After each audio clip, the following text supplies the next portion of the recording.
14 আর আমার বিরুদ্ধে তাদের কাছে একটি অপরাধের অভিযোগ রয়েছে, ফলে আমি আশঙ্কা করছি যে তারা আমাকে হত্যা করে ফেলবে। 15 আল্লাহ বললেন, কক্ষনো নয়। তোমরা উভয়ে আমার নিদর্শনাদি সহ যাও, অবশ্যই আমি আছি তোমাদের সাথে শ্রবণকারী। 16 সুতরাং তোমরা উভয়ই ফিরাউনের কাছে গিয়ে বলো, নিশ্চয়ই আমরা বিশ্বজগতের রবের রাসূল।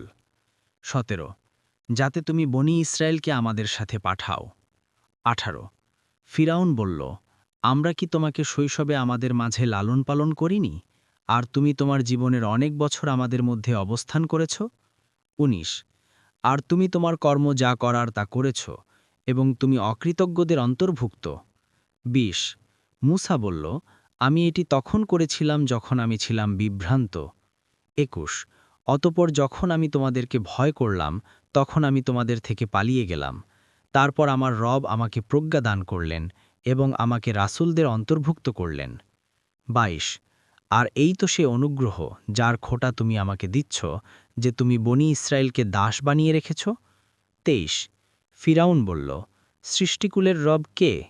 24 মূসা বলল, আসমানসমূহ ও জমিন এবং এতদুভয়ের মুগ্ধবর্তী সব কিছুর রব, যদি তোমরা নিশ্চিত বিশ্বাসী হয়ে থাকো।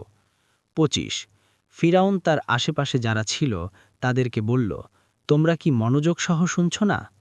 26 মূসা বলল, তিনি তোমাদের রব এবং তোমাদের পিতৃপুরুষদেরও রব। 27 ফিরাউন বলল, তোমাদের কাছে প্রেরিত তোমাদের এই রাসূল নিশ্চয়ই পাগল। 28 মূসা বলল, তিনি পূর্ব ও পশ্চিম এবং এতদুভয়ের মধ্যবর্তী সব কিছুর রব।